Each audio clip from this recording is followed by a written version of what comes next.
sakay pa akong eroplano. Ug karon ako aniya sa inyong atubangan. Aron sa pagpangayo kaninyo ug katahuran. Maayong udto kaninyong tanan. Hoy, pinangurog ko. Ako man nasakitan tungod kay sakit akong tiyan. Pero masakit pa jud nang ikaw gibiyaan nga walay hinungdan. Kung ikaw nahigugman na, aron dili ka masakitan huna-huna ako na. Nasakto bang higugmaon ang mga taong paasa? Ug karon ako unta inyong paminaon. Kay karon akong pagabalakon ang balak nga naguluhan. Uyab hilakan ginikanan suklan. Ang gugma mo'y maghatag nimo og kalipay.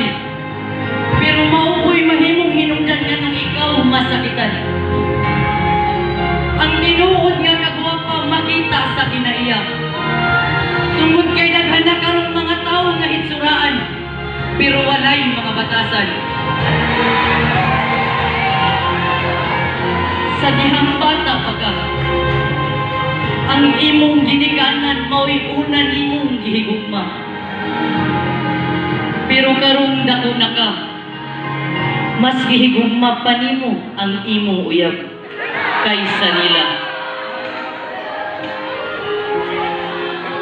Mga batanon karon sa ginikanan kusog na musukol.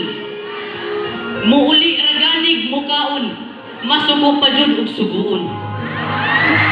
Unya kusog mangayo kung naay gustong paliton. Grabing butan na kung kauban ang uyab nila.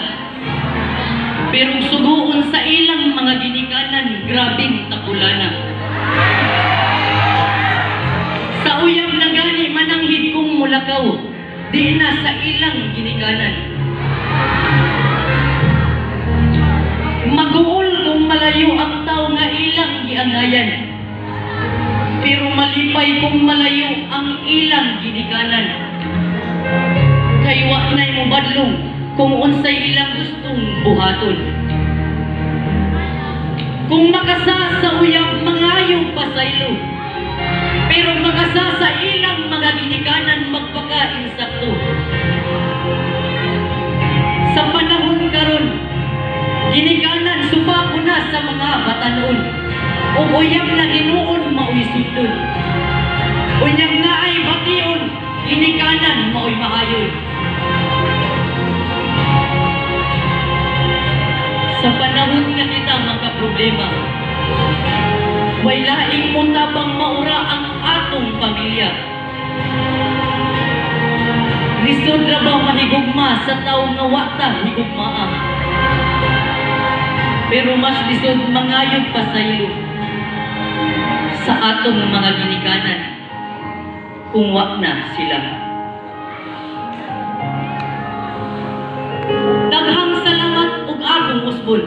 Maayong udto kaninyong tanan.